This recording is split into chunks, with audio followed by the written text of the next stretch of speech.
Stig, it's probably been a little bit of time since we last caught up, but it's been a strange close season and pre-season, hasn't it? Yeah, it's kind of been a long close season as well. I think, in fairness, I have to be honest and say I'm kind of glad I'm glad the season proper's almost upon us now. It kind of yeah, it's been well documented. I think we've said that there were one or two things that I think we look back on as a board and reflect. I think actually we didn't get the season tickets on sale soon enough. A couple, two or three other things that maybe should have been done quicker. It's gone now, but we are going to learn from them. Obviously, we've had the issues with the pitch, and we lost the home pre-season friendly against Leicester, which Leicester under 21s, which clearly wasn't ideal as well, and that hit us. And was disappointing, from a club point of view, income-wise, but also in terms of allowing the fans to start their connection with the players and sort of reconnect with the club and everything. But we are where we are. We can't change those things. We'll learn from them and move forward. But I have to say, just over the course of the past few days, and I've begun to get that little tingle of excitement in my stomach about the season proper starting on Saturday.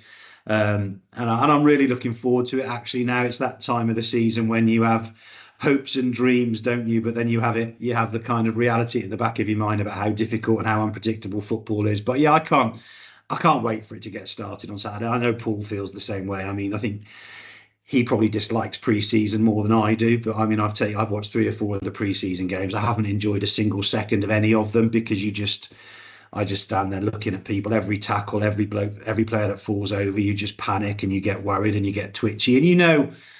And whatever the game is, the players aren't going at it 100% because it's the end of the day, at the back of their mind, it's a pre-season friendly. So, yeah, I'm really looking forward to seeing it. I've been impressed with some of the individuals we've brought in. I'm absolutely delighted with the lads that we've retained, who obviously already know what our club's all about.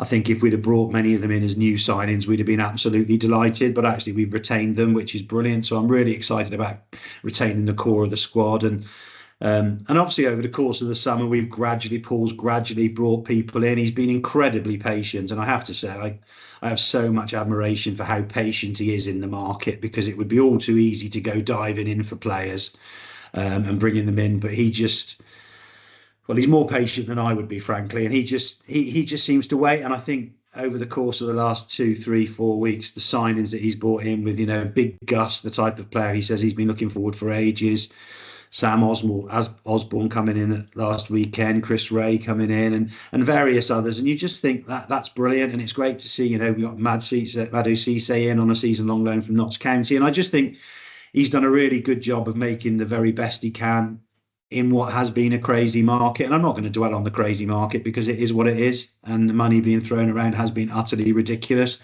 but we have been competitive in the market.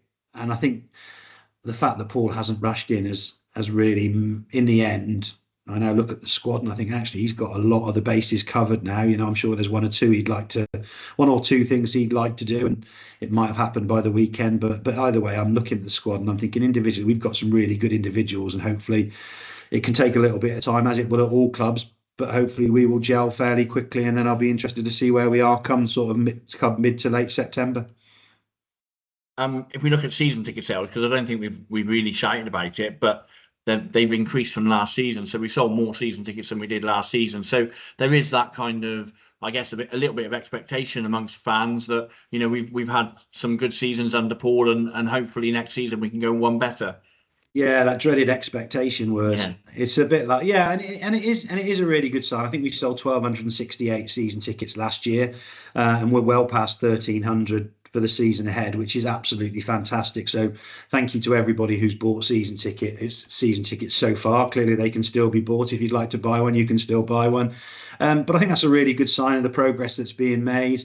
In some ways, the past 2 seasons, there hasn't been as much expectation, because it's well documented that we were coming from a pretty rough place 2 summers ago, and then obviously we've gradually built. With first season, we probably punched well above where we expected to be. Last season, we had a good go, and we're a little unfortunate to miss out on the last day of the season. And quite rightly, we're looking to, fans are expecting us to kick on again this year. And I think internally, that's our ambition. That's what we're all looking to do. But yeah, no, great to see that season ticket sales have increased again, and to be getting on, between 1,300 and 1,400 sold is a really, really good sign for the club of hopefully the direction of travel. And just worth saying, season cards hopefully arriving this week. So we're hoping they'll be available on Friday from the club shop, and then obviously next week. And we're planning a week Friday to open late in the evening, so people can collect their season cards, those who have purchased some this season, and obviously on the day of the game as well as usual. So plenty of time to pick them up still. Yeah, we'll obviously put out. We'll obviously announce. Yeah, we'll email people. Yeah, we'll email people when they land, and probably announce it publicly as well, just so people know. But obviously, it's important people remember that you had to actually apply for your season ticket card. You won't just get a season ticket card, and if you didn't actually apply for one when you were buying your season ticket, they won't be available, because you have to get individual runs of tickets, and it's not straightforward. So, but yeah, no, it's great. They'll be in, as you say, hopefully at the end of the week to start being collected on Friday. One of the things that obviously helps Paul with his budget is Squad Builder, and it's slowly growing. I guess you could give an update on that. Yeah, we just hit the £30,000 mark. We had the really successful golf day on Friday, which is added to it, which was really, really good. Martin Brain, the commercial manager, and his team, Mick Merrick and various others, did a fantastic job for the golf day that was held at Berg Hill on Friday. It was a really, really good day. I was there all day. Paul was there most of the day. Neither of us played golf, but we were there talking to people, shaking hands. Paul handed out all the prizes.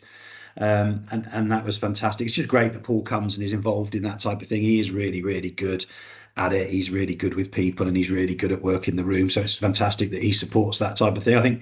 I think I've seen Paul put a message saying that Mitch Roberts is helping with some community stuff today as well, which is absolutely brilliant. And we do want the players to try and get more involved. It isn't easy because they're not based in Hereford, and obviously most of our work is in Hereford, but it is absolutely fantastic that we can get, try and get people involved wherever we can. So yeah, no, so the Squad Builder has been slower than previous years, which obviously is a little bit disappointing, but we completely understand the way the world is at the moment and how difficult it is. Clearly, if anybody out there feels they can still donate, it would be absolutely fantastic, and it make a contribution. But I know the money that we have got has made a difference, and the founding shareholders once again have been absolutely fantastic in terms of their offer to match fund the money raised by the wider fan base. So huge thank you to them once again for their support. They are really important to us, and it is absolutely brilliant that they've committed to that again. The women's season kicks off slightly later than the men's, but the FA Cup draw was made the other day, and we got a home tie against Bath on the 7th of September here. It sounds like a tough fixture on paper anyway. Yeah, no, I'm gonna have to do a bit of research just to try and look at the difference in levels between ourselves and Bath City. Yeah, no, as you say, on paper it looks a really attractive tie, and really looking forward to that game actually. In some ways, it comes the day after our trip to Darlington, I think, so it might be that our numbers that travel to Darlington probably won't be huge. So if you want a football fix that weekend, get yourself across to Edgar Street on the Sunday. I think it's a 2 p.m. kickoff, that Women's FA Cup tie, and it would be brilliant to see as many people as there as possible, because the women's team has had 2 fantastic seasons. Obviously, they're promoted into a new league for this league campaign this year. So any support that they can be given in that FA Cup tie, I'm sure would be gratefully received, and hopefully create a decent atmosphere and really get behind them on the day. Just finally, I know we touched on the pitch with obviously the Leicester friendly being postponed, but I think Ben's happier in the last few days that the pitch is moving along in the right direction.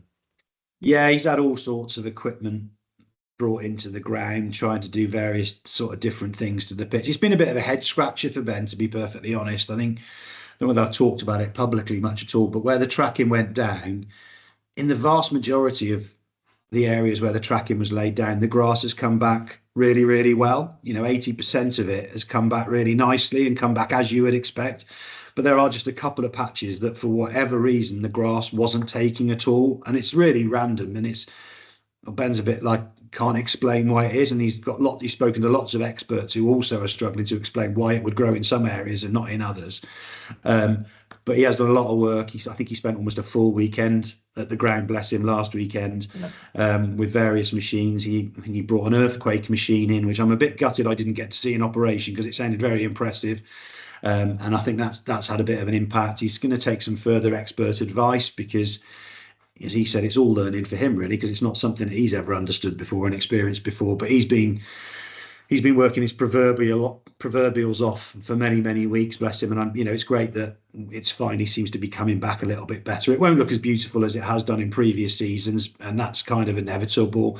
And actually, this surface is probably coming to the end of its life, if you like, because we every so many years you have to almost take the top surface off and let it redo again, and that's the work that will be done next summer. It was due to be done next summer anyway, so that will be done next summer. So it probably is quite tired actually as well, which maybe hasn't helped its ability to regenerate and repair, but it's moving in the right direction. Ben's much happier, which is great, because it has been causing him sleepless nights. And I just publicly say, anybody that sees Ben, just give him a massive thank you, because he has spent so many hours trying to put things right and get things sorted. And he's an absolute superstar, as we all know, and we're very lucky to have him, and we're very grateful for all his work. And he's going to love. That's enough of that. That's enough of that. I can't listen to any more of that. I'm going to get a message later saying about 18 people saying, I can't believe you've just said that about Bowen. But there we go. He's a good lad. We all know he's a good lad and stuff. And, just one other thing I was going to say, obviously the under-18s have been going through their pre-season programme as well. They've got quite a young squad. I think they're trying to sort of make their way through it, trying to find their way through it, and just sort of get the bodies that they want in place and the squad they want in place. It won't be easy for them being a young squad, and Smudger, the manager, is obviously trying to build something, and he's sort of starting from a lowish base really towards the end of last season. It's going to take some time, but I'm really impressed with the work they're doing and the passion that they show when you talk to them. So hopefully as the season develops, they'll begin to get their rewards as well. And again, if you can get along and support them when they play home games at Hinton, or any home games that are local to where you live, actually, I know I'll probably go and watch them, particularly when they're over here at Malvern or whatever. So good luck to them as well, and obviously, as I said, good luck to the women's team when their season kicks off as well. Brilliant, that's lovely. Thank you very much, and I will see you on the weekend. Yeah, and just very quickly, actually, obviously, if we're still on the call, we've got obviously Ron Parrott's funeral on Friday, which a number of us from the club will clearly be attending, and then the wake is being held at Edgar Street from 3 o'clock onwards. For the bars obviously be open. Hereford Suite and Addison's will be open for a drink to come and reminisce. So I think anybody, Bulls fans, young and old, are welcome to that if they want to attend, and it'll be really it'll be obviously not a nice event, but it'll really nice to give Ron the send off he deserves from a club representation point of view. And then we'll look at doing a minute's applause ahead of the Kings Lynn game, and invite some family members to that game as well when we sort of pay tribute to Ron at that game as well. So just thought it was worth mentioning that, because obviously it's a very important acknowledgement.